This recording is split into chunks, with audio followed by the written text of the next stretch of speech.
Needs his vote pulled immediately. And I'll say, I don't care. The leader, the boss. Where is Josh Heupel? The largest humans he can find. You got Miami and Georgia and Florida State and Tennessee and Texas A&M. Kirby wants you. LSU and Ole Miss. Not even a football player, but he's 6'10", 334. Kirby said, sign me up. That's all they've got to offer when it comes to a defensive player. What could they possibly say other than, how down do you have to be for a win? Let us pay you. All they got to be is enormous. What could they possibly say? Knock the team out west. Oh, well. They'll take him if they're lowly rated, too. I'm not some guy who's some Big Ten homer. Behind that, I will never find it acceptable. I want to see it, man, because they've got nothing else to go on. And welcome into a Juckonbucks Monday. Your boys are back in town. We got a Juck and Kris live. KD, how we doing this morning, brother? I'm doing all right, man. I've been better, but I'm all right. One of my favorite baseball players jumped the sides of the fence, I guess, to go to the Mets over the Yankees. So I'm kind of bummed, but I'm happy, dude. College football playoffs are finally here, and like we are at the peak of it, right? We're getting to watch the very first 12-team playoff unfold. So I'm excited about that. We have got the next 6 weeks like we've never seen this before, and it makes it so interesting and so cool. And it starts off with a ton of controversy. But before we get to that, we had some awesome games, bro. Like the championship weekend was amazing. I wasn't super excited going into it, but let's start with the Big Ten. Penn State rolled with Oregon, bro. 500 yards of offense. I didn't know where it came from. They only lose by 8. I was as impressed with a Penn State team as I have been in 5-6 years, man. It was wild. I didn't expect it at all. No, Penn State played really well, dude. Drew Aller played really well. Threw some balls in some tight windows that really impressed me. Kind of was a warrior in the pocket there. I mean, the one throw he had where he's getting tugged to his right or to his left and shot that ball whole. Like it was like, whoa, like that is the 5-star Drew Aller that a lot of people thought was going to be, a regular at Penn State, and kind of, had its ups and downs. Obviously, the receivers aren't very good, but they roll with them, man. They scored a lot, and them scoring 30 plus against Oregon is like, oh yeah, like this is a legit playoff team. This is a team that's legit ready to roll. And it also made me more impressed with the Ohio State defense as well. So, no, that was a great game, man. I thought it was going to get ugly there to start, but that ended up being a great game. Yeah, I did too. I mean, obviously Oregon did what they wanted, but Penn State, that was the knock on them. They couldn't score, and to be able to go out and do that against an Oregon defense that has looked pretty good at times, do you start to question Oregon's defense at all? No, I don't question Oregon's defense. I honestly, as part of my Big Ten cape on, when I see teams play well, I don't want to question anything. I just want to say, we chalk it up to that. That's just two really good football teams. And honestly, like in that kind of game, in the Big Ten title games, we've seen offense kind of rule in those games, if that makes sense. Yeah, like, we have. Years we've seen offense really rule. And it is true, like what you say with your Big Ten cape. When you see that, you just chalk it up to a good game. Yeah, the SEC gets the benefit of the doubt on that, as we know. That's what happens. Oh, whenever there's like flaws shown during an SEC game, it's like, you're playing in the toughest division in the history of the United States of America. So of course, it's a really great team. Like when schools like Oklahoma put up 30 points against Alabama when they've never scored all year, it's like, it's the SEC, man. You never know. Like guys get to go crazy. No. Penn State's a good football team. And their quarterback is getting better and better and better every week, and he showed that on Saturday. They really are. Now, many people expected Penn State to drop below Ohio State. I did not. I didn't think they should either. They don't have the same resume. Penn State was 11-1 in the regular season. Ohio State was 10-2 in the regular season. After that loss, Penn State's 11-2. Ohio State's 10-2. That's another P5 victory. That's a data point that they use. And I don't think that you can have these championship games mean anything at all if you disincentivize teams from playing with them, because they're already at a huge disadvantage. They've got the 17-game road now, those losers of those championship games. That's more than anybody. Everybody else has 16. Not just that, they get a week's less rest than everybody else. Where do you come in on this whole debate? Because it's been did the right thing, man. Like not punishing Penn State at all for losing that game, because they were in a really competitive game, a game that, needed an interception at the end to decide. I mean, the committee absolutely did the right thing. And I think it's important for Ohio State fans to recognize that, because there's a chance where Ohio State could be in the same situation as Penn State. Like there's a chance where Ohio State, if they played Oregon in that bowl game and lost a close game, or in the championship game and lost a close game to Oregon, you absolutely would not want them punished. at all. For sure. So no, the community did the absolute right thing by giving Penn State the 5 seed. Yeah, that's the right thing. There's no debate even. I'll hear it's the right thing. They did the right thing. Yeah, Penn State the 6 got an easy road, and we'll go over the bracket. Right. Yeah, they certainly got rewarded for playing good in that game. Oregon got punished, but in the ACC championship game, Clemson, a 10-3 regular season team, wins their way in on a 56-yarder, KD. And I know our man Ron was looking at that, just seething, thinking about what could have been if we had a kicker all these years. I was pretty jealous myself, but a 56-yarder. Dabo took his foot off the gas, man. They jumped out to a big lead. He almost screwed himself. Clemson, their 7th playoff appearance. I respect it, right? But he was in his mouth afterwards. He's obviously this is their first playoff appearance since Justin Fields broke the program. Just so you know. And it took an expansion of the playoffs, because if it was still the 4 team, I don't know if we would ever seen them in the playoffs again. But no, it felt like Dabo was being ACC put the cape on. Like they had a chance to blow the absolute doors off of SMU. And what that would have done was open the door for an Alabama, an Ole Miss, one of those 3. It would have been Bama, but he didn't. And at one point, like it almost cost him a playoff shot. But he did the right thing. It felt like it's conference wars. Yes, Clemson felt like a far better team than SMU, but kudos to SMU for not giving up, showing a lot of fight, and shout out to kickers, college kickers doing college kicker things, right? Yeah, in SMU, they get the spot over Alabama again. I thought it was the right move. Same philosophy applies for me.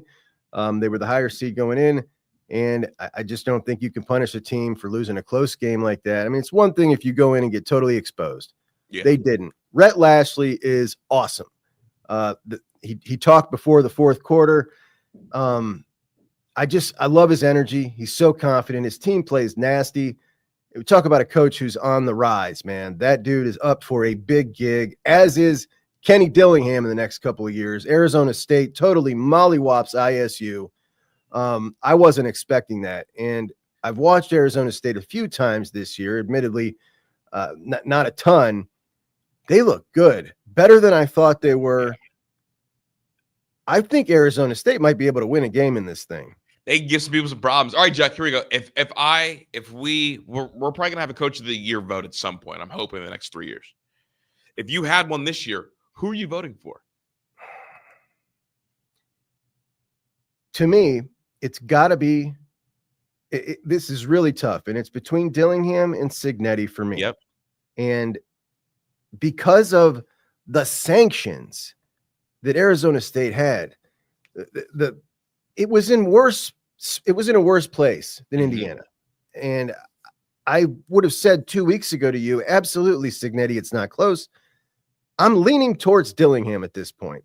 To be able to get your team in the playoffs and get a bye week, even though you're in a softer conference, I get it. But what he's done coming from sanctions is just something we've never seen in the history of college football. Like, nobody gets sanctions like they got. They got pounded, bro. They got pounded. He was trying to keep his job just to keep things afloat. Right. And they're in the playoffs. It's amazing. It's really impressive. I agree with you. I've been back and forth with this. I have a 2-hour drive in. I went back and forth about 5 times. I think I'll go Cignetti because of how quick it was, but I wouldn't get mad at anybody for Kenny. So I'd probably go Cignetti 1, Kenny 2, and then Rhett Lashley 3. All 3 small schools making the playoffs, all 3 having exceptional years. But Dillingham, dude, they play with so much juice. Yeah. Hines Ward, the receiver coach, Flowers, they block so well out there. Scatterboo, best name in football. Yeah, right. Thing, man, contact balance, like hitting it, hit 2 Heisman poses. The 4th and 1 call in the first quarter, down 7-3. They're on their own 30. 4th and 1. I'm looking at I honestly, I'm sitting there, I'm like, you think about like 3rd and inches. Like, I love when teams throw it because it's like cool. Because like, okay, like no one's expecting to throw it, but you can go for it on 4th down if you don't get it. But 4th and 1, you never throw it. Not only did they throw it, they threw a sluggo on 4th and 1 for 60 yards. Yeah, dude, it was awesome. It was awesome. The dude who else is doing that? You can tell he was a Dan Lanning guy. You could tell. And you could tell that he's really, really young. Just from that, like only a young dude would do that. if you had to choose, bro, you're building a program, you got to choose Rhett Lashley, Kenny Dillingham. Who you going? Oh shoot. I think I'm going Kenny. I'm going to go Rhett Lashley. I'm going to go Rhett Lashley just to balance us out, but it's an even Steven matchup, man. I mean, it's a tough one. I think Kenny calls games the way I would. I think he's more psychotic like that. And I think that's my preference. Yeah. You can't lose, man. They're both awesome young both really good coaches. But yeah, no, that Arizona State game was awesome, dude. They were underdogs, man, and it looked like the young guys versus the old heads, because I feel like Iowa State, their whole team is full of people who are 30 years old, right? And they all have AARP cards or whatever. And I mean, freshman quarterback, but like they just went crazy, and they were down their best receiver. Dude, I love Arizona State, dude. They're fun to watch. They're fun. They are. I'm happy they're in. Not happy about the seeding. We'll get to that in a minute. The SEC championship game, Texas was favored again. Somehow they kind of steamrolled Georgia in the first half, and it was only 6-3 at halftime. Carson Beck gets injured right before the half, and Gunnar Stockton leads Georgia to the victory in the second half. It seems like the team really loves Gunnar Stockton, really rallied around him in a way that we don't see with Carson Beck. And they're going to need to, because it sounds like Beck might be out the rest of this playoffs. What does that do for Georgia to you? I mean, this Georgia team, they're like zombies, dude. You got to kill them. It looks like they're going to lose all the time, and they end up winning because they're so talented, because they got great coaching, because they just play like we're going to win with that confidence. Texas couldn't kill them. We've seen them get killed a couple times this year. Can they make it through this thing with Gunnar Stockton? I feel like this might be crazy, but I think Gunnar Stockton might be better for this team. I think the legs really matter. I think he plays more free and less tight than Carson Beck. And Carson Beck, I almost feel like because Bobo came into the year trusting Carson Beck so much that they did the thing where they stopped trying to scheme guys open. And you have to put so much more work, I feel like, in offensive game plans when you don't trust guys, right? I don't know. I think Gunnar Stockton might be the move for them. Now, he did try to throw the game away late. Like, he tried. It's very hard to lose the game. Like, he tried so hard. But you can see people rally around him. He's like a cult hero in the state of Georgia for his high school legendary, I guess. And he's got a chance to also, like, seal up the job for next year. So, now you've got 2 weeks. You can plan with him, and things might look a little better. But no, I just heard that this morning that Beck might be out the rest of this thing, which I wasn't thinking. I was thinking he was probably going to come back. But boy, that did look bad. The way his arm was dragging when he came out. I mean, he couldn't even move. No, it looked bad. And then I saw somebody was lip reading it. He was on a sideline like, "This is bad. I can't move it." And it's like, oh yeah, like that's like a pitcher getting tackled while he's trying to throw a fastball. Like, it's over. Yeah. It definitely changes things for Georgia. That's for sure. I mean, that whole offense is going to look a little different, I would imagine. But they're going to get creative, though, is what's going to happen. When guys go down, guys get creative, and that seems to like bring like a unique spark and feel to certain teams. And I honestly, like, I think it makes them more dangerous, because the thing that was going to cripple them was Carson Beck giving the ball away. It's really interesting. It's going to be one of the most interesting things in this entire bracket, as we see how they play this, how things go. As far as Texas's side of things, man, I was at the national championship game when Saban benched Hurts for Tua. You were there? I was there. Now, listen, when being there, we had no idea that is what happened, that he benched him. We thought there was an injury and we didn't know about it, right? Yeah. Everybody watching on TV knew what was going on, but the people in attendance, we had no clue what happened. Like, surely he didn't do that. Like, he didn't bench him. Right. But yeah, I was there. The touchdown happened right in front of me to win the game.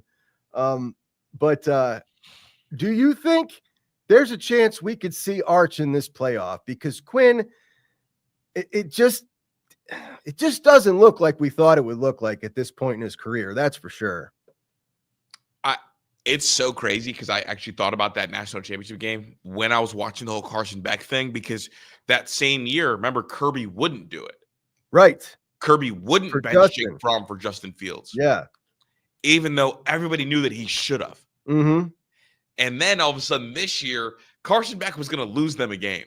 So it's like the football gods are going to take it out of Kirby's hands. You're going to have to play the backup, the more explosive athlete for this playoff run. You're going to have to. I don't think Sark can do it.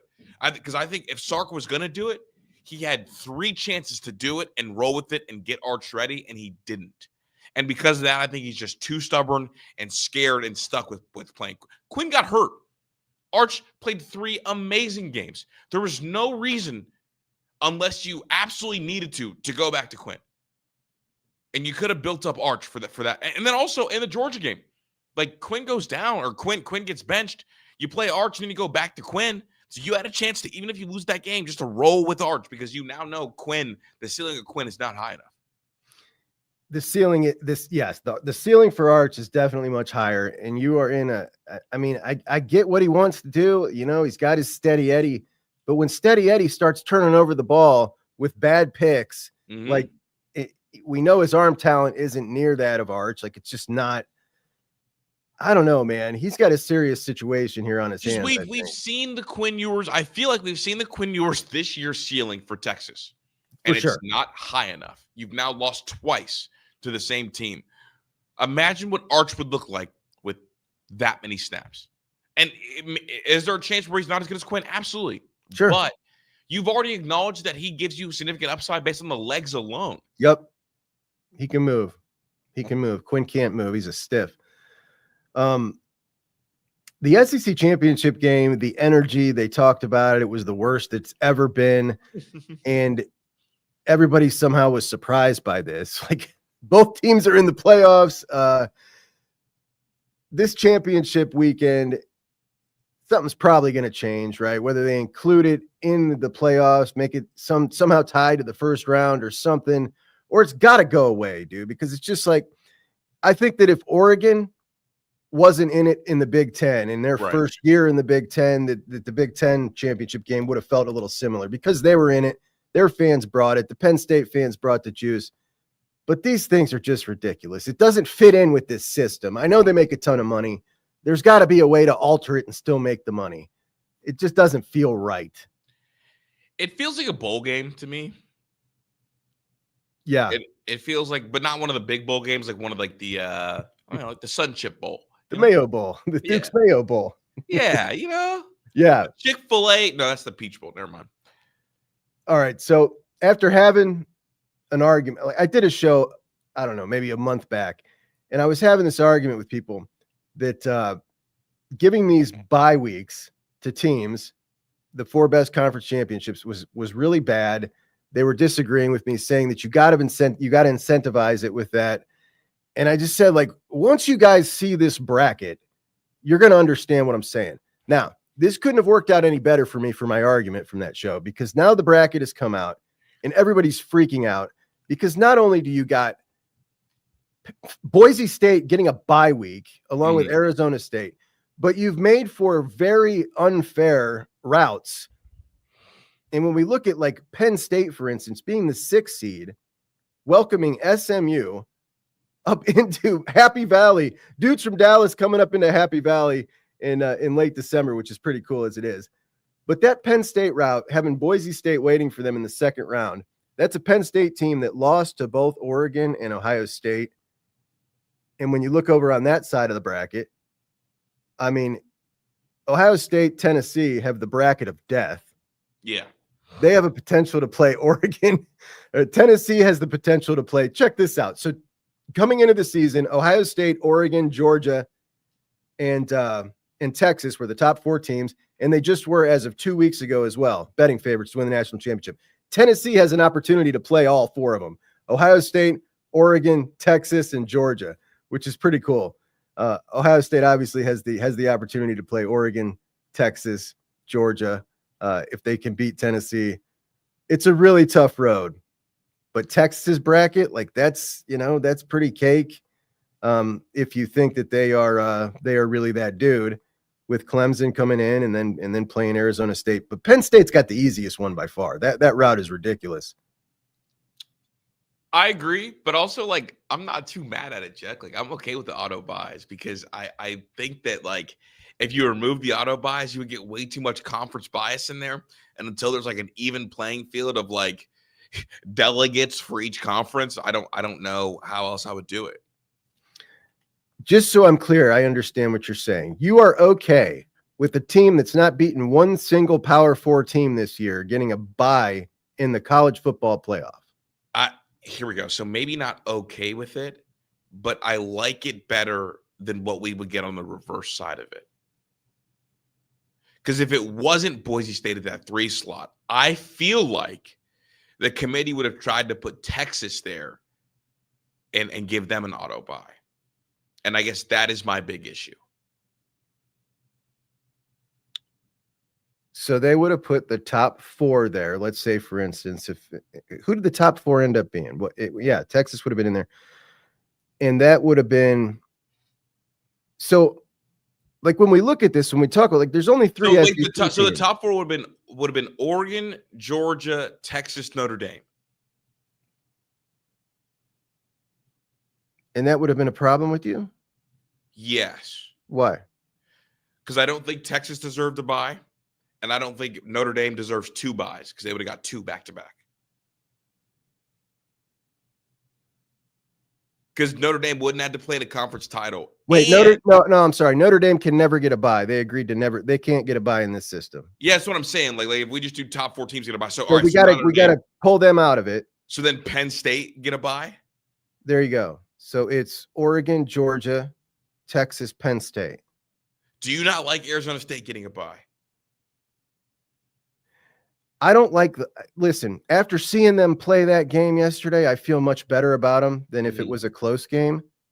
And it doesn't bother me as much as it would have. But I don't like the auto bye. Because I want it to be like, let's be honest here. We're talking about a team that was ranked 15th coming into the game. Right. You know what I mean?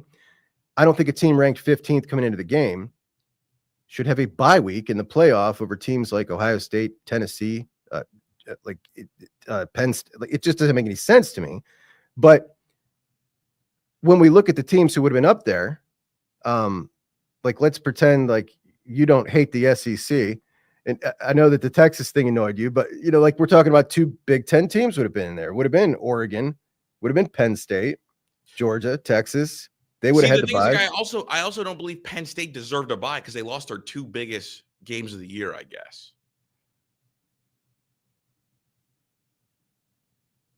But Kris, the alternative is giving a team that's not even beaten a Power 4 team all year a bye. Yeah, like Boise State. And then it's like, well, who gave Oregon a better game? Ranked team. Like, what has Arizona State done that Penn State hasn't done? Penn State's resume is way better than Arizona State's. Yeah. So so I guess for me, it's like the fix of it is you have to almost treat every conference like they're not equal, which is fine. But what that does is it doesn't account for years where the other conferences are better, I guess. Okay. I get your argument. I agree with what you're saying though. Like Boise State's getting a bye is frustrating. I guess I when I think about like professional sports, like there's times when like the weaker divisions in the NFL and the strong divisions it's the same playoff format. So like you could see like we saw like 9 and 7 Giants teams win the division, and you saw like 10 win teams get left out of the playoffs, like in the NFL. So I think like in sports, I acknowledge that like that happens enough, and there's no like absolute perfect system, but it's just kind of the way the landscape looks that year. So I get what you're saying.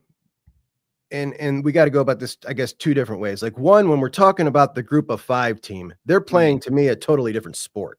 And we can talk about whether or not they should even be included in this. But from your other argument, saying like the Arizona State argument, saying the Big 12, which I would compare to your Giants argument more than the Boise State, I would find that to be a different category of that argument. But talking about the Arizona State, like I get what you're saying, and it does make sense. But to pretend, and to me, that's what it is, to pretend like Arizona State playing in the Big 12 is equivalent to playing in the Big 10 or the SEC. You know what I mean? It's just tough for me to swallow. But don't all sports have that element? But all sports are on an even playing field. You know what I mean? Like yeah. when we're talking about the NFL, the 32 teams in the NFL, they're on an even playing field. Arizona State is operating with 1/10 of the resources that Oregon and Ohio State are. You know what I mean? Like it's just not the same thing. Right. However, that doesn't mean they can't pop up in a year and have a team that can win in the playoffs, which is why I love this system, because we can see that now. We get to see the matchup, and the Big 12 can give a big bird to everybody. But what I want to see them do is earn their way into that. And then if they start winning those games in the playoffs, then all of a sudden the committees start to view the Big 12 differently. Like then they start taking them more seriously. Yeah. I hear you. I mean, I think the more bothersome thing is that like, because all the top contenders don't play all the top contenders in the regular season. I think that really makes it hard to decipher, because it's like you're operating on different fronts in terms of like resources and on top of like who's played who. Like that's the big thing. Like who's played who. That's because almost makes records a little bit artificial, like Boise State, I guess. So this is what I would love to see in a perfect scenario. One, you get rid of these auto buys, and then you let the Big 12 and the ACC understand that they are going to need to schedule tough games out of conference. And then that first 3 weeks of the season, they're going to be scheduling sweet games against good teams in the Big 10, in the SEC, and we all win. We get to see an amazing first 3 weeks of the season. They get to prove early on that like, yo, our team's legit. And then when they go put up a 2-loss season in the Big 12, well, they've also played, they played Wisconsin. They went up to Wisconsin and played them. And they went down and played Clemson, like, and if you incentivize them that way, like I think everybody wins. And then they can prove themselves that, yo, this year, this Big 12 team is every bit as good as your 2-loss Big 10 Penn State. Right now, though, looking at Penn State and Arizona State, I don't know, man. We'll see. And that's the beauty of the playoff. We'll see. Think the SEC will? Do you think the SEC will ever play those games though? Because like their big narrative thing is well, why even schedule tough out of conference games that you could just like skate by and you're trying to lose 2 or less? Why even do that? It's like the SEC also, like when teams try to schedule with them, they also cancel games. It's true, and I don't like that. I think that you kind of disincentivize. So, like, let's take Bama, for instance. Bama loses the 3 games this year, and Saban's out there talking about, why even schedule the big games? Like, Bama went up to Wisconsin. Bama needed that win at Wisconsin to boost their resume, to get it even as much as high as they were. If Bama hadn't played that Wisconsin game, it would have hurt them. So I think that narrative, that talking point is actually it's not right. Bama ended up getting screwed. Like if they didn't play Wisconsin, they wouldn't have been the first one out. That was a good notch under their belt that they went and did that. So he's trying to make the point like it's not right. Yeah, they had one of the weakest out of conference schedules out of everybody that was in playoff contention. So they played USF on top of that. But whatever way we can get bigger out of conference games is the way I'm for. Like I want those first 3 weeks to look like an intro to the playoff. Like I want it to look, when we're talking about the Big 10 SEC invitational that they were talking about, like that would be awesome. Like they do in basketball with the Big 10 and the ACC. I would love that.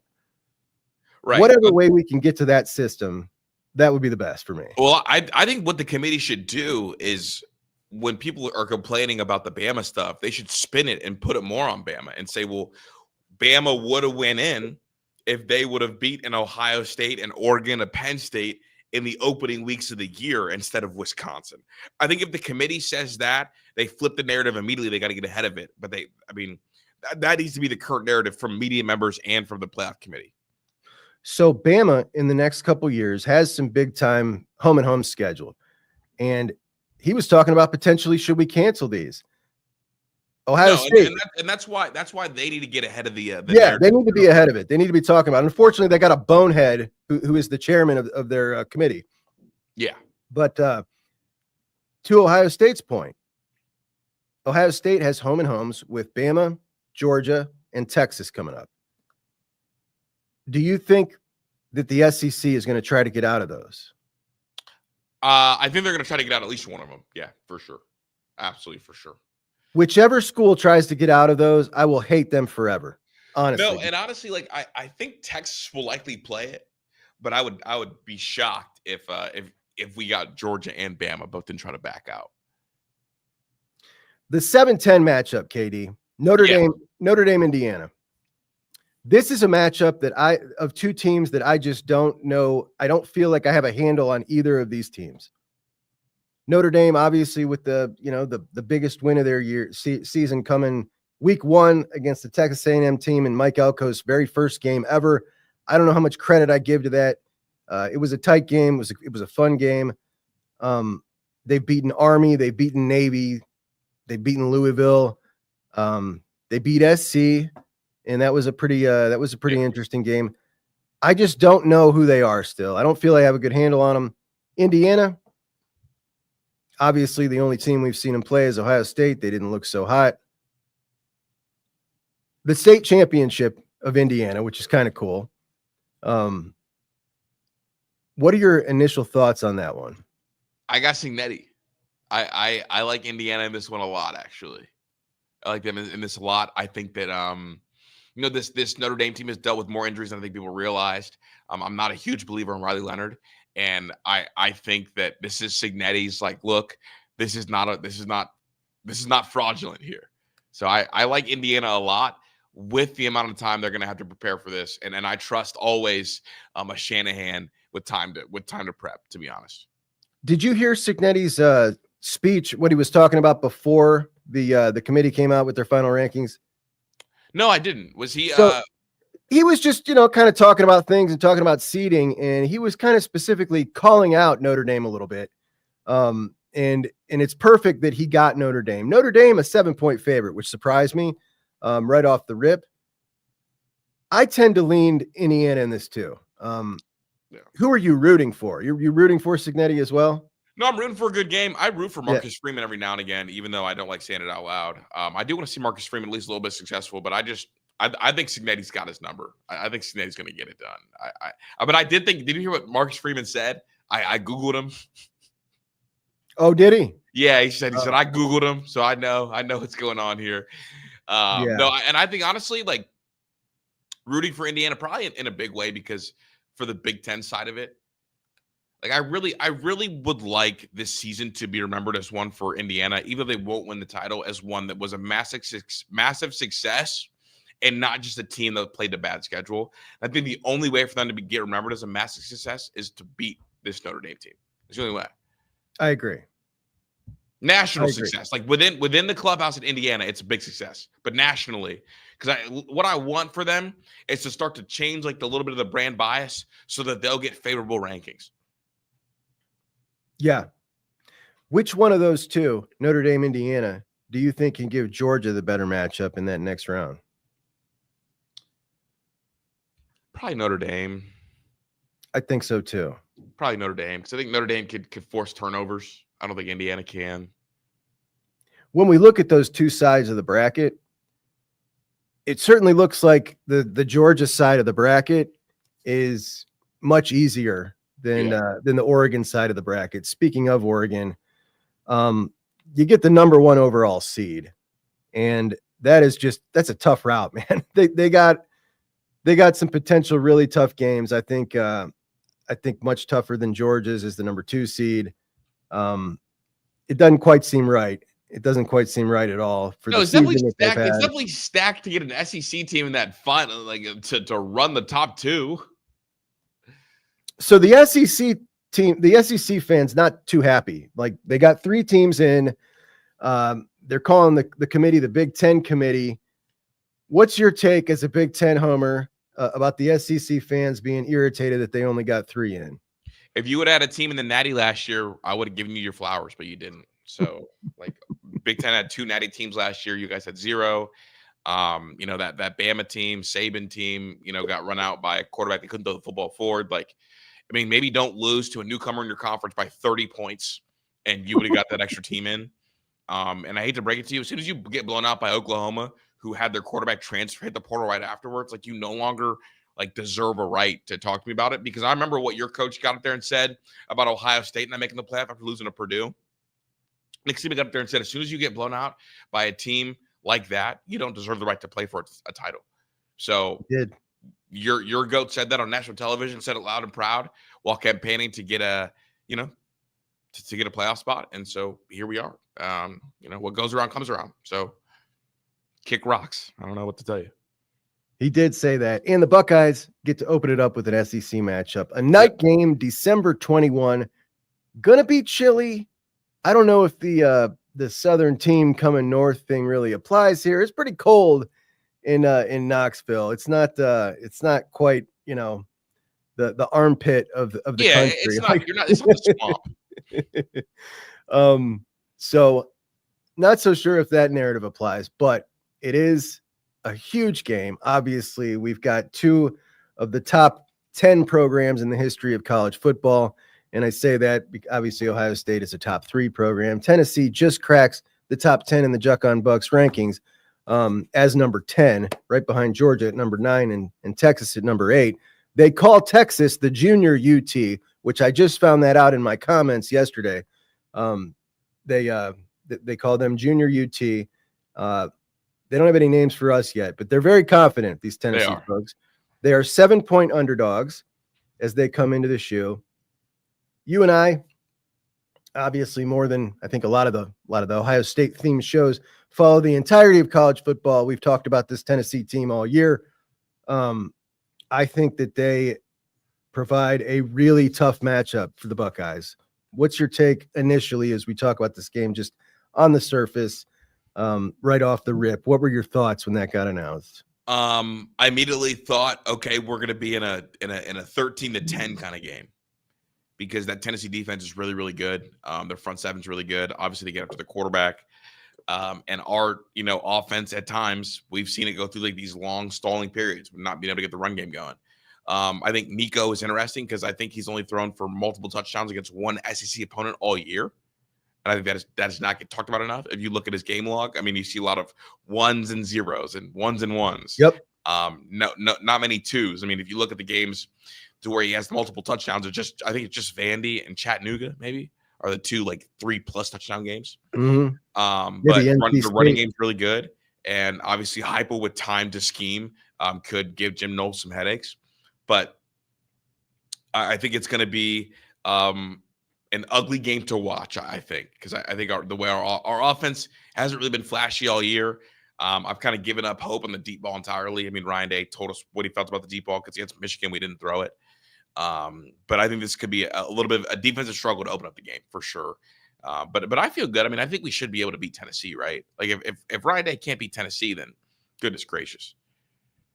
Absolutely, you should be able to. You're a 7-point favorite at home at night with an electric atmosphere. Mm-hmm. I know it's going to be wild as hell, despite what Herb Street has said, that he thought Ohio State would be better off with an away game because Ohio State fans might boo after a 3-and-out or boo Ryan Day, which is just another shot. That guy, he cannot keep Ohio State's name out of his mouth. Remember, he made up the fake narrative that Ohio State fans were coming after Will Howard for the slide in the Oregon game. Every chance he gets, and it was hilarious because like 3 hours later, his youngest kid commits to Michigan. Yeah. Yeah, which people were getting on him. It's the only offer the kid had, and it was a walk-on offer. Like PWI. But when we look at that, dude, like what a troll job by Michigan. They're the only ones that saw it in this one kid. No, we see their angle.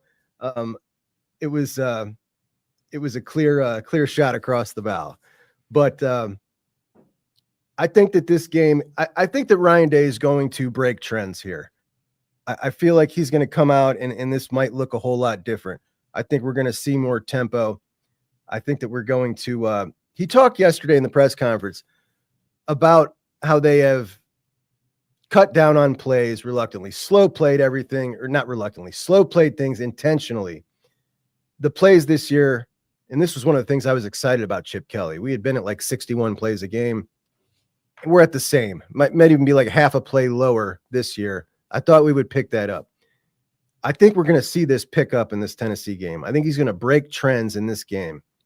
And I think it's going to be the right move. So It's exciting as hell, man. He's got 2 weeks to scheme it up. We're talking about the biggest game that we've seen in the shoe, and man, I don't know how long. It's going to be amazing. Are you going to consider going to this game as cold as it is? No, absolutely not. I'm not going to be here. Word to my guy, Magic Johnson. So I was thinking I should go. I should go to this game, but if I'm going to go to one game this postseason, wouldn't I rather roll the dice on the next round, Oregon in the Rose Bowl? Yeah, I mean, you gotta hope they get there. Right. Yeah. I'm not quite sure what to do yet. Tickets go on sale Thursday, if anybody wanted to know that. So Thursday, get your tickets to the game. Mm-hmm. I'm interested to see how high these prices go for these on the secondary market, bro. Bro, did you see what's the allotment? Tennessee's getting like what, 3,000 tickets or 5,000 tickets? 3,500 for Tennessee. 3,500. Tickets Now, start at $100. They're gonna get really expensive. I mean, this is like a historic event for Ohio State, for sure. I mean, you're hosting a freaking playoff game, dude. I think the Tennessee fans are going to really drive the price up too, because I think they're coming. They got 16,000 people waiting on their season ticket list, so they've got people willing to spend. Oh yeah, that's a 6-hour drive. They're going to try and come in full force, and Ohio State fans need to try to not sell to Tennessee fans, because if we have a game, a playoff game, the first one ever at Ohio Stadium, and there's a bunch of orange, like a lot of orange, that's going to be a really, really bad look. But Katie, I think this is the best possible thing that could have happened for Ryan Day. Are we going to hear Rocky Top in the stadium, you think? Hell yeah. Enough Tennessee fans are going to get there to really make it rock? Yeah. I think so, man. I think so. What do you think, though, about this match, about this route that Ryan Day could potentially have? I like it. I was telling someone on the phone, I want Ryan Day to get a gauntlet, man, to kind of shake some of the looseness out of his butt, dude. Like you're gonna have to he's gonna have to get into the mindset where it's not about not messing up. He's gonna have to go full throttle 2020 Clemson every single game. I think he needs that. I think he needs to see that coaching this team like you've got nothing to lose is the best way to coach it because of how dominant of an athlete you've got on that team. So I think he's going to have to be pushed to the absolute limits every week. So I think it's good for him. I think he needs the gauntlet. And also, the only way he's going to get credit is if they go on this run and beat some really good teams for his own confidence that I think he lacks sometimes, for his own legacy, which I think he does care about. I think to get rid of the imposter syndrome, he needs to go on a run where you beat some good teams. Absolutely. You're guaranteed if you beat Tennessee to play Oregon. So that's two really big time matchups, and he's got them right out in front of him. Two big time matchups. If he was in James Franklin's position right now, and those two big time matchups right out in front of him were SMU and Boise State, I don't think he's winning anybody back over by winning those two games, even though they're playoff games. And it would be a good, like his defenders would say, that's two playoff games he just won. The people who are on the fence, or the people who he's kind of lost recently, they're not coming back over those. But if he beats Tennessee and if he beats Oregon, now all of a sudden we're cooking. Now there's some people who were on the fence who are coming back like, okay. That's the one. The Oregon game. That's the one. Beat Oregon. Yeah. Dude, they just came up in here in year one. I did a video in like March called Dan Lanning the scariest man in college football. Got a lot of blowback from a lot of people saying Oregon's not won anything. He's not won anything, blah, blah, blah. And we were both on the same page with this. No, he hadn't at the time. That's why you do a prediction video. Now he has. Mm-hmm. They won the Big Ten. They went undefeated their very first year. Everybody who said that they were not going to be able to sustain the gauntlet of Big Ten play clearly was not familiar with their roster like we were. They absolutely were built for it, and they clearly just showed it. They go undefeated. They killed it in the transfer portal last year. They're about to again. They just closed out on an amazing class, the class of 2025. Like, this program is in amazing shape. I'm pissed off. That Penn State, Michigan, and Ohio State couldn't keep them from winning that in their very first year in the conference. I think it's embarrassing. But congrats to them. As we stand right now, that program is in the best shape of any team in the Big Ten moving forward. I feel the way I felt about 2019 Ohio State when I feel about their program momentum wise. Like it feels like everything is in the right, everything's cooking. I mean, they've come into Ohio and grabbed some of our best players.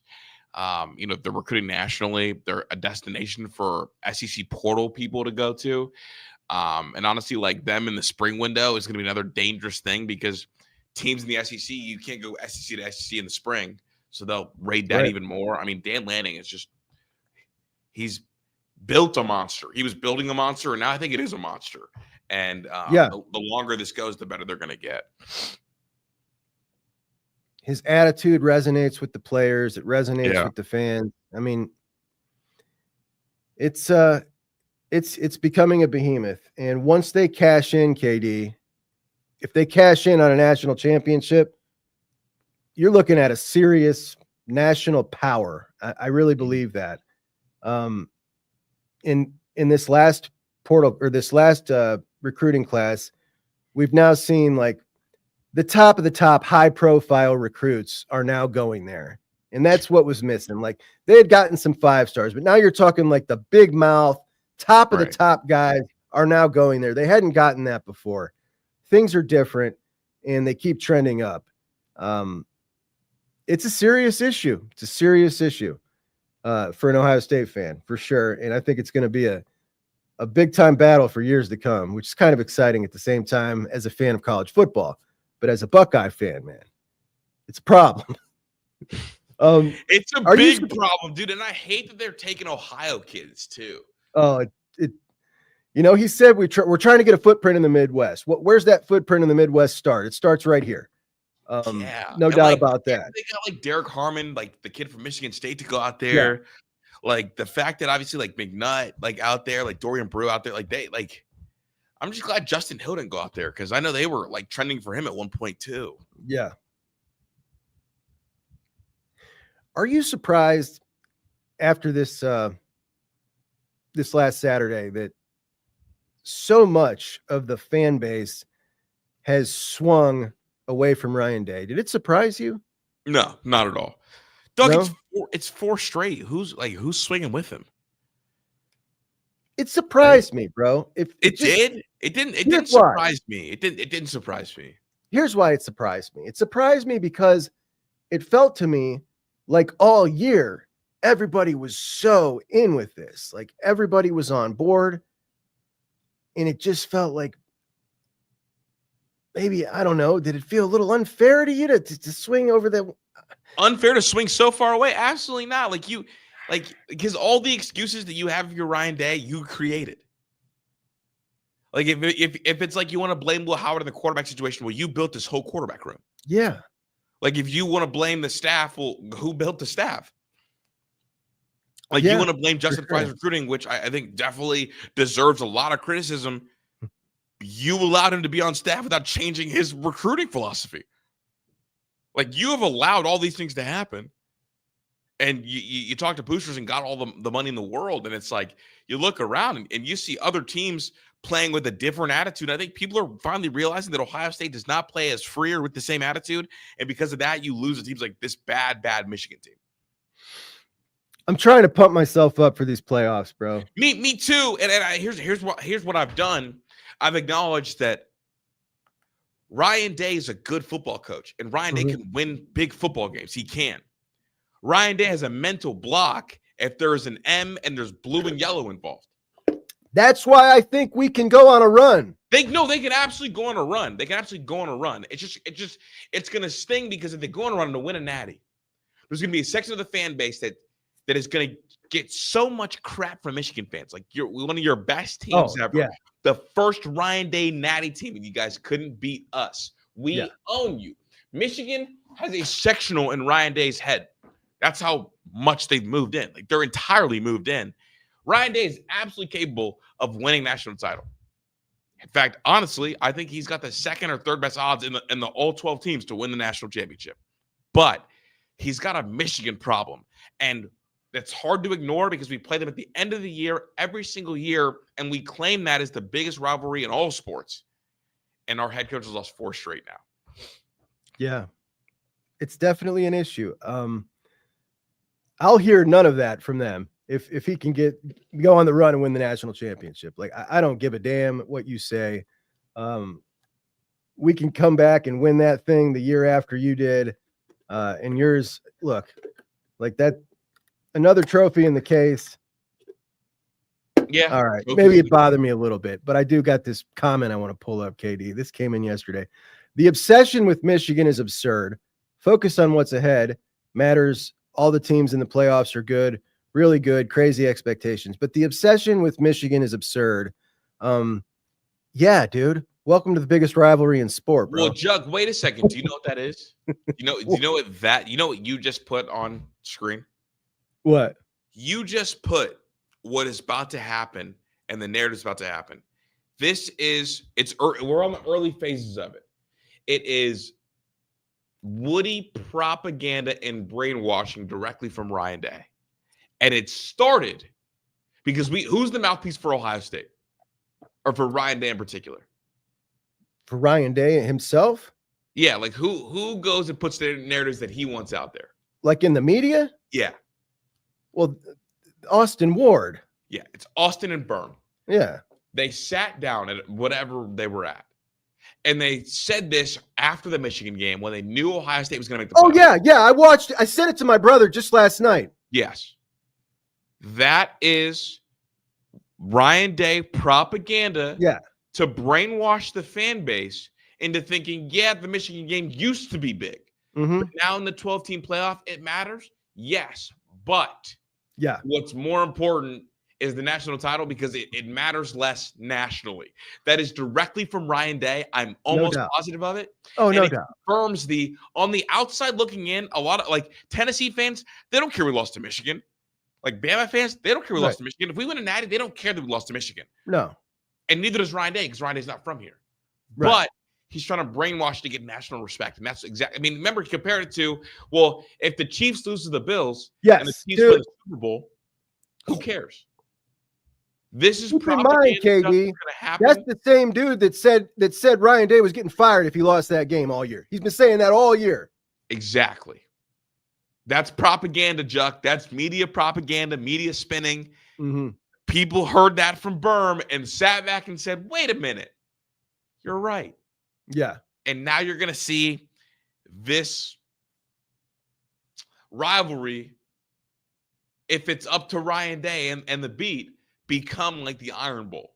Is the Iron Bowl important? Absolutely. But Bama didn't care if they were winning a national title, right? No. Did anybody care nationally if Auburn beat Bama and Bama won the national championship? I don't think most people could tell you in a given year who won that game. Exactly. And that's what everybody knows who won the game. To be. Yeah. No, you're right. You're right. I watched it last night. I'm saying, and that comment, Juck, that comment doesn't happen unless if those words aren't spoken by Berm. That's why that comment happened. It's a supreme level of cope. And listen, if you want that game to mean less, like you can maybe phase that out over the years if you want it to mean less, but you can't do it after you lose 4 in a row. You got to be on top. Mm-hmm. But the reason I think it'll never die, number one, is it's great for both schools. It's great for both programs recruiting. It's great for both universities nationally. Like it's constantly getting your name out there. And to be able to own something like that is special. Both schools own that. The biggest rivalry in all of American sport. Both schools own it. It's important to both schools. It's important to both states. And when you're down in that rivalry, your opponent will never let you stop hearing the end of it. And that's why it'll never die. It is wild for Berm to say that because you know who Berm used to cover, Juck? Who? Berm used to cover Michigan. I didn't know that. Maybe that's an industry secret. I don't know. That's why it was so wild for him to say that. Because not only does he cover Ohio State now, but he covered Michigan before. I didn't know that, but no, he's he's the way he's changed his tune on that is just pretty wild. And I get that the landscape of college football has changed. There's no doubt about it. But for a dude from Toledo who's grown up an Ohio State fan to change his tune on the game, but not until Ohio State loses it like that week, that's pretty wild. That's pretty wild. Diminish. Change the history. Yeah. Anyway, brother, last thing for the day. Your cousin has entered the transfer portal. Yeah, my guy. What have you got to say? Makes sense, right? I had a feeling. I'm pretty decently sourced on this one.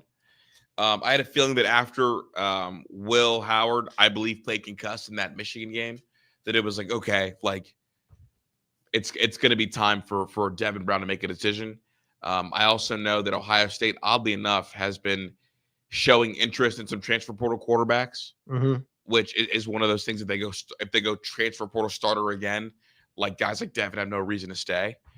I wanted so bad for him to work out as a Buckeye, because that's a guy that at least I liked his tape a lot at Corner Canyon High School, and that's kind of why I'm such a big Devin Brown fan, and because I'm a big Jackson Dart fan too, right? Like, for those who don't know, like, Jackson Dart's probably my favorite quarterback in college football, and I saw all his records get shattered in high school by Devin Brown and thought, oh goodness, like if Jackson's able to do that and look like that, imagine what Ryan Day and his quarterback development and quarterback acumen can do with Devin Brown.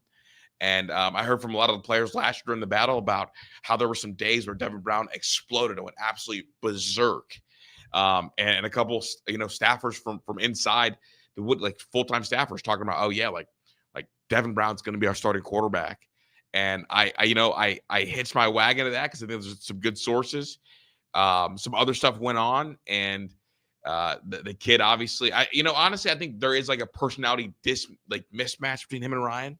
I think Ryan Day gets worried about the gunslingers that play outside of creativity.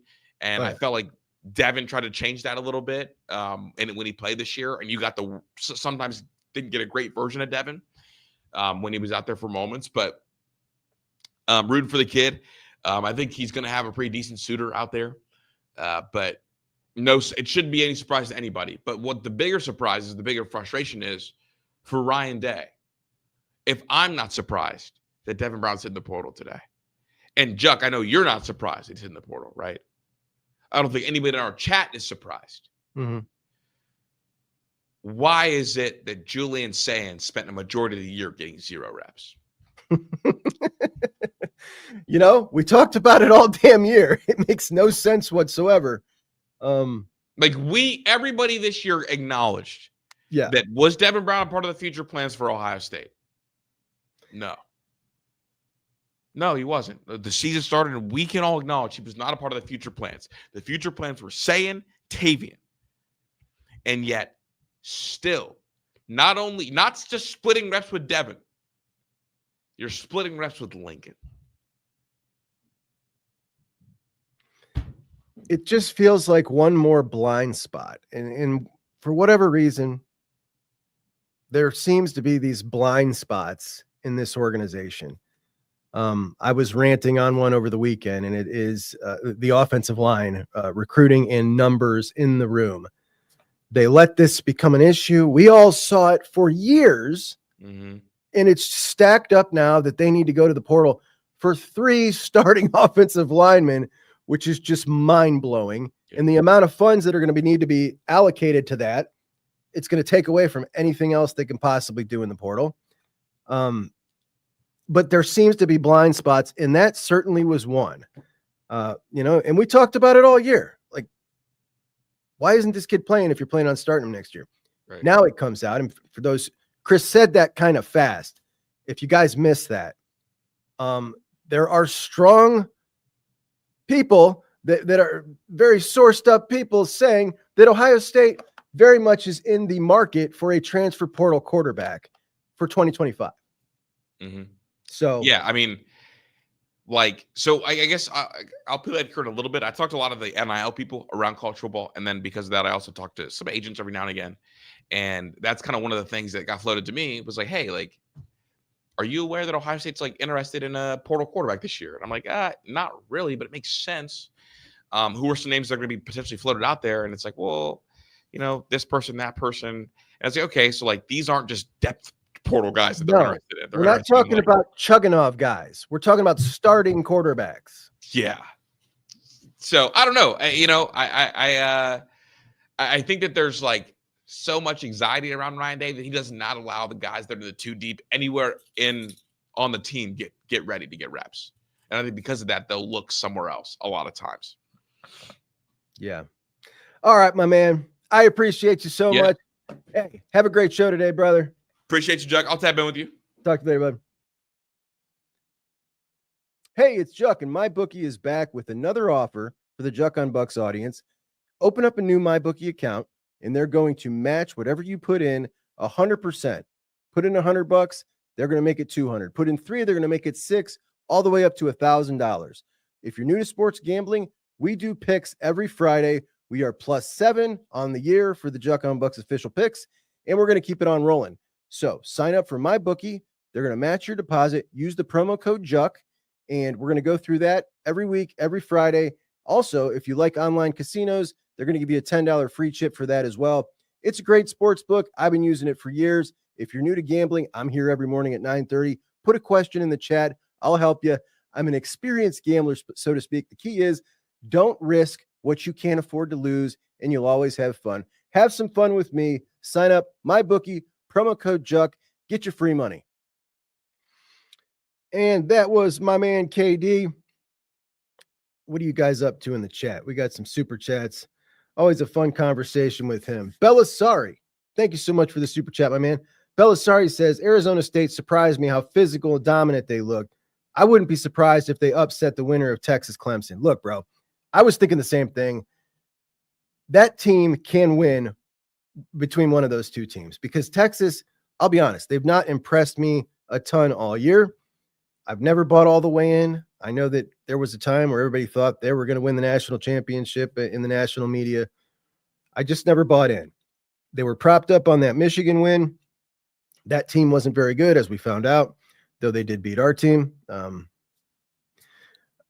I just feel like this Arizona State could potentially knock one of those teams off. Really believe it. Chocolate chip Scoochie Hoochie. Thanks for the $1.99, brother. There's literally no reason to play big games now, says the Hoochie Scoochie.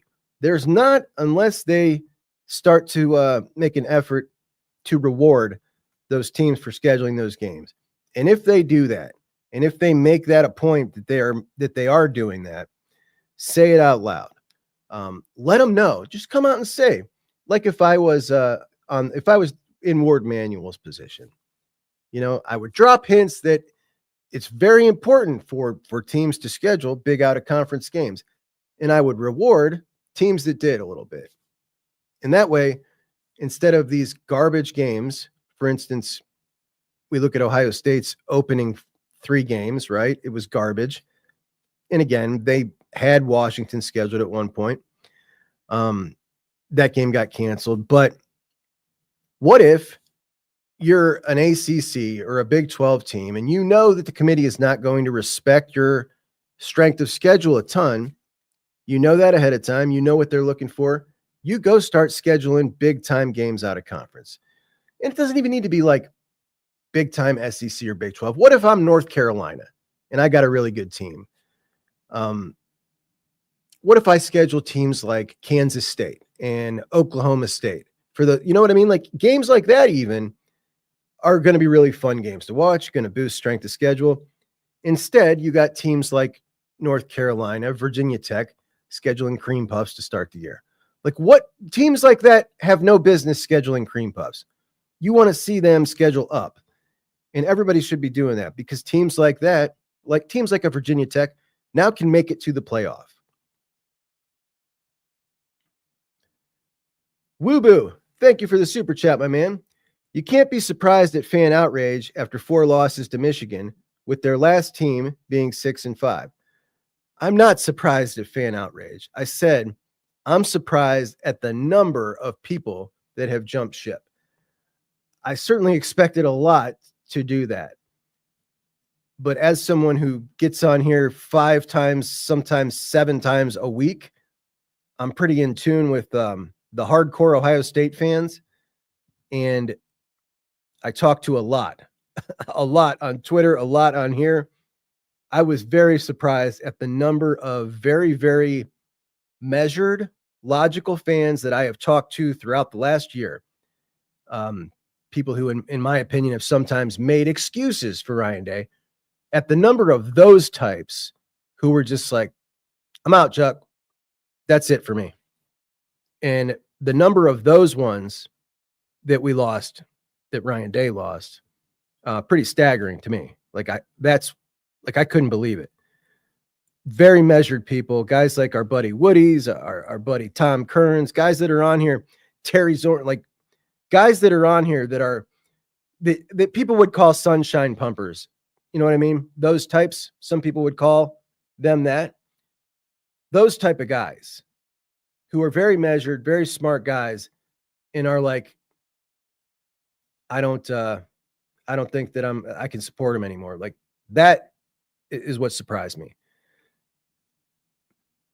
Shepherd Ducks, thank you so much, brother. Not a part of the topic, but I was not ready for Drew Aller to carve my Duckies secondary up like that. Love this season. Hope to see Ohio State in Pasadena. You know, Drew Aller, from right down the street here, the dude's got tons of talent. He really does. Matter of fact, if Drew Aller was the quarterback of this Ohio State team, I think he would be fantastic. I think that this offense would look totally different. I think he's got a ton of talent, and I am biased to him because he's from right down the street.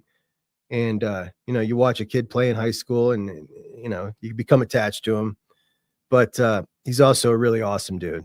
And I knew he had it in him.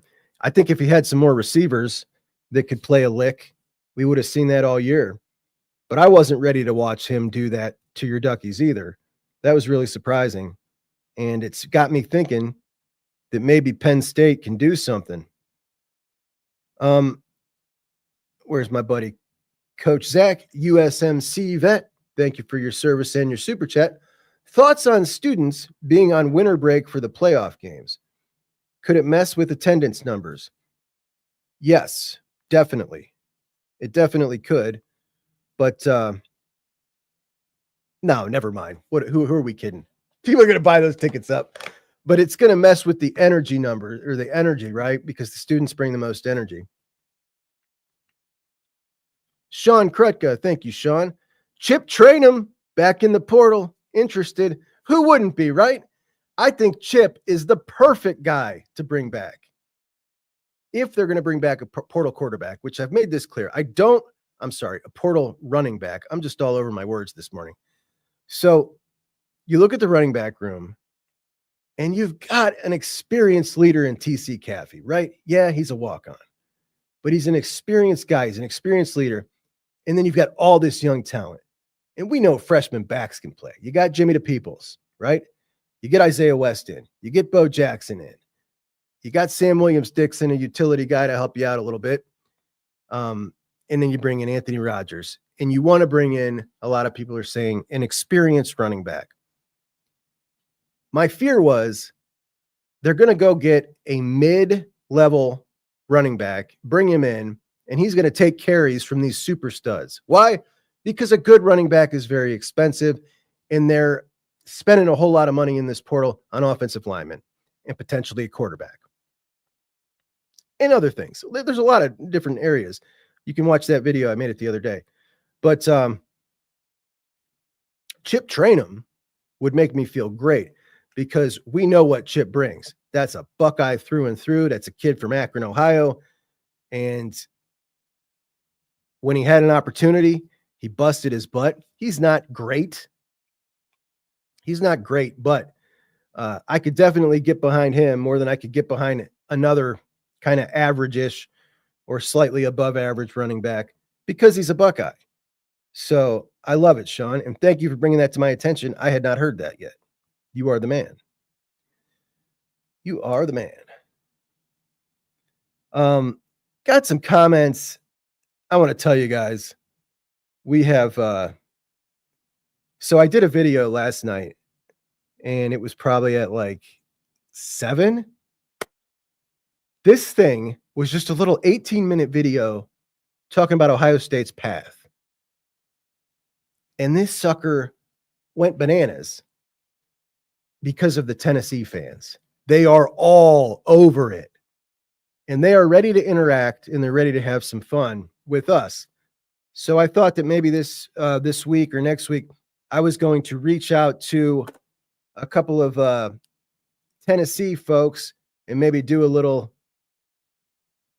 collaboration with a Tennessee guy or two.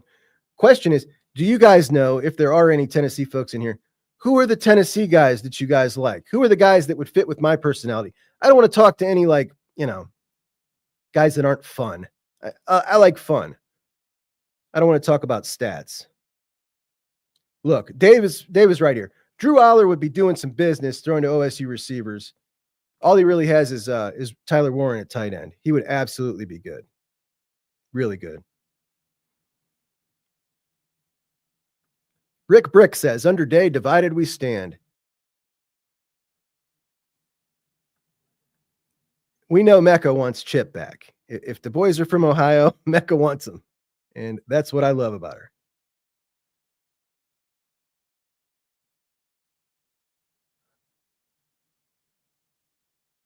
Rick Brick wants Kenny Dillingham to Columbus, man. I'm telling you, I like Kenny, but gosh, that age, that scares me. Being so young, it's just like you want to give a turn over the state of Ohio's most valuable asset to a 32-year-old. You know what I mean?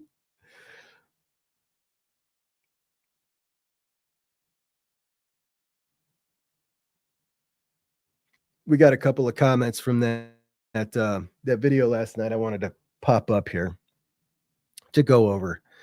How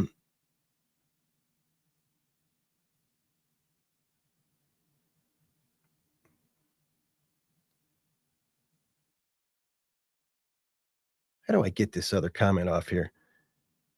Can one of you guys just help me out here and be the producer during the show? How do you pull that comment off? Not the black one, the yellow one. How do you get the thing off of there? This is a great show, right? Jeez, oh man. There we go. All right. Tennessee Vols got robbed at home. All right. So this, I didn't know was a thing. They got robbed of a home game. That's what he said. They got robbed of a home game. The Tennessee fans are insisting that they, not Ohio State, should have had the home game. As someone, as you know, guys, I pulled up everybody's resume every week, right? I put out everybody's resume on a little card.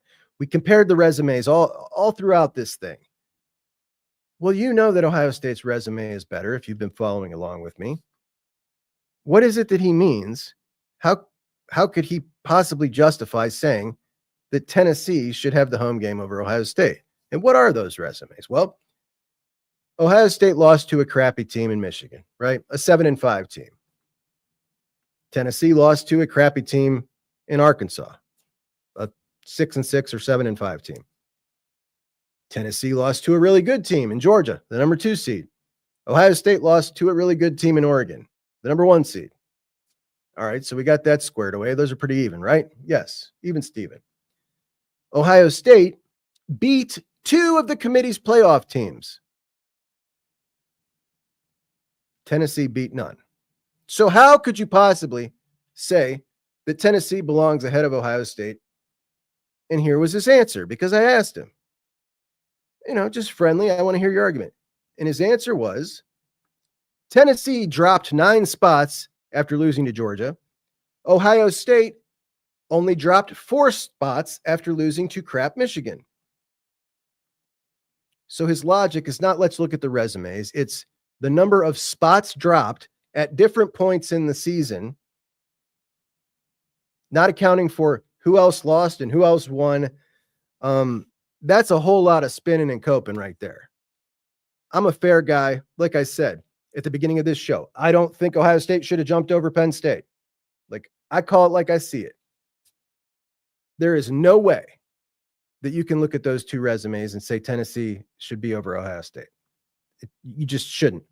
I'm not even saying Ohio State's a better team than Tennessee, but those two resumes, it's clear. It's plain as day. You can't really argue it. If you do, you just sound kind of silly.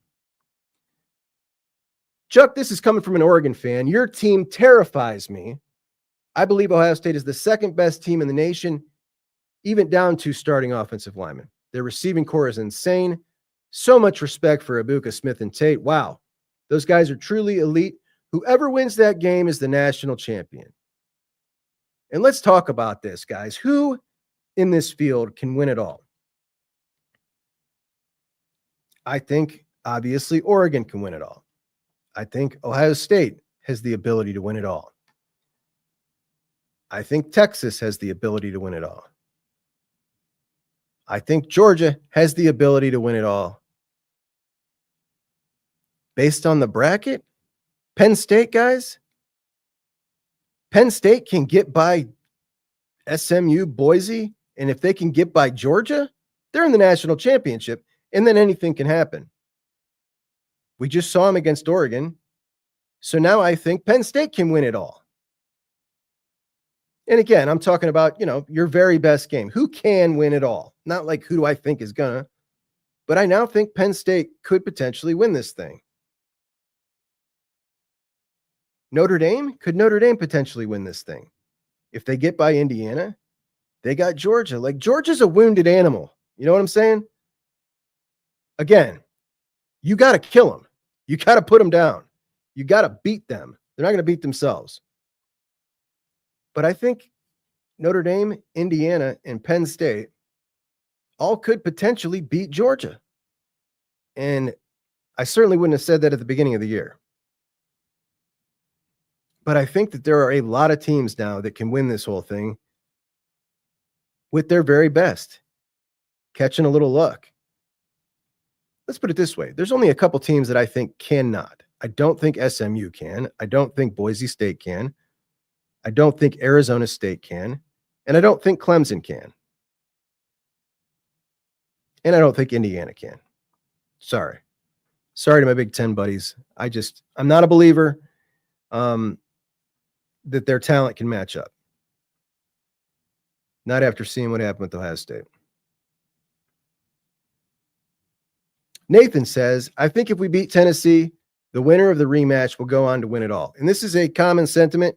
A lot of people think that the winner of the Ohio State-Oregon matchup can take it all the way.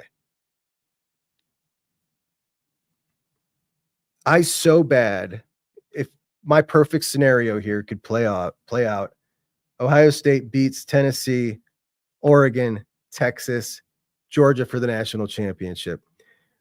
That would be like the Disney movie version of how this season ends. Coach, everybody out on the coach, loses to his rival, gets the hardest road possible all the way through, and is able to pull it off.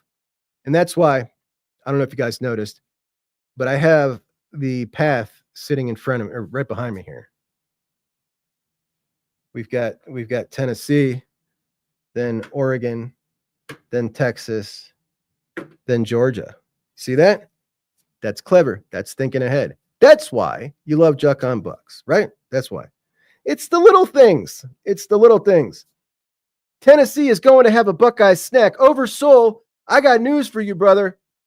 If you eat those Buckeyes, you're in trouble because they're poison. It's a poison nut.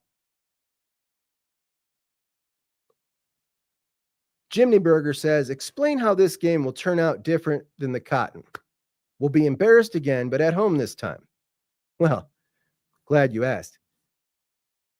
How bad do you think Ryan Day wishes he would have played to win that Cotton Bowl at this point? Because if he loses to Tennessee, now you're looking at 3 straight years losing the game and losing to an SEC school.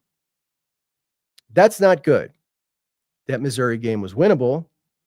He didn't coach it to win with the horrific offensive line management. And I still think you could have won that game had you, just rolled out with your normal offensive line that you rolled out with all year. Potentially with Keenholz at quarterback still. Like, you didn't try to win the game.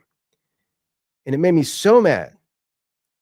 It made me so mad that a guy like Cade Stover, played in that game when his agent told him you shouldn't play in the game. And he said, I can't sleep at night if I don't play in that game. And the coaching staff screwed him. They screwed him. And it pissed me off. They didn't come to win that game. They didn't, Enoch Vamahi at right guard was a swinging gate. And they made no changes. Just let it roll. Who cares? Yeah, the quarterback just got injured, but whatever. We'll throw the third string kid in there and just let him get destroyed. And should we play the starting center? No. He had bad snaps this week. It was ridiculous, and it made me so angry that I started a show called Juckonbucks. Thank you for being here to join me. That was the catalyst.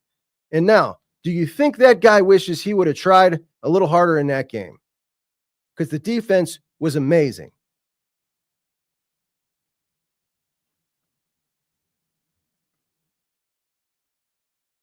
Oh, but to your question, explain how it'll be different.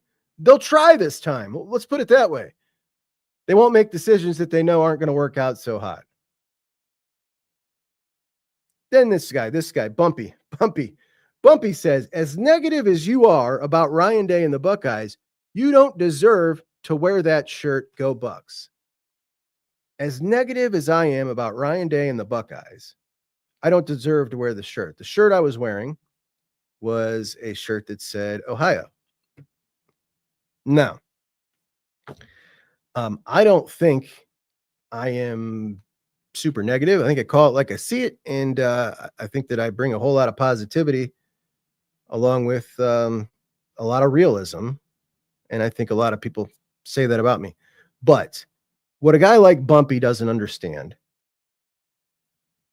I am loyal to Ohio State football, not to a man. He's got misplaced loyalty, and he clearly has a line somewhere. Everybody has a line. If Ryan Day was 6-6 4 years in a row, Bumpy, would you still say it's disloyal to say, I want this guy gone? We just have different standards, you and I. Bumpy. But someone like you telling someone else they don't deserve to be a fan because they feel differently about a coach, a player, is just about as rude as you can get. And you are banned from the show. Don't come back. You're out of here. Goodbye. I do this for fun. You're not fun. Bumpy. You wouldn't say that to my face, Bumpy. Internet tough guy, Bumpy. Gorky, my man, thank you so much. Fans can feel the way they want because fans care. That's absolutely right. Like, I don't tell anybody how they should feel as a fan or that they're not a fan because they have a different opinion than I do. And just walk in lockstep like a sheep, to be quite honest, that's how programs fall by the wayside. You just agree with everything. Why has Ohio State been so good for 100 years, never fallen off? Well, there's a lot of reasons. One of the reasons is the Ohio State fan base that everybody says sucks so bad, is so unrealistic. The Ohio State fan base and the pressure that the Ohio State fan base puts on the administration and the team to make moves, to do things, to be proactive is one of the reasons that it has never fallen off, that has been so recession-proof. It's because of how much the fans care that causes moves to be made, forward thinking. Like, that's part of it. It really is. So you can talk crap about the Ohio State fan base all you want. The Ohio State fan base is part of the reason that this program has never been in a recession, and everybody else has. Rebecca says feisty this morning. Love it. Am I feisty? Really? I'm grumpy. I'm grumpy from Bumpy. Bumpy got banned. Bumpy's out of here. You're not going to talk to me like that. No. Like, you could say a lot of things about me, but when you say you don't deserve to wear that shirt, like, who are you, dude? I get on here and I talk about this team every single day, Bumpy. What do you do? JJ says he's with Juck on this. I respect the program, just not the current coach. Good morning, Em. How you doing? Yeah, Andy, I'm with you. Andy says you can never take someone seriously named Bumpy. Yeah, pretty much. You guys are great.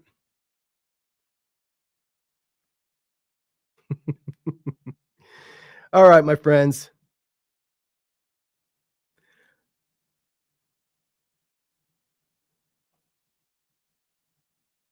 Interesting, Tone. Okay, then.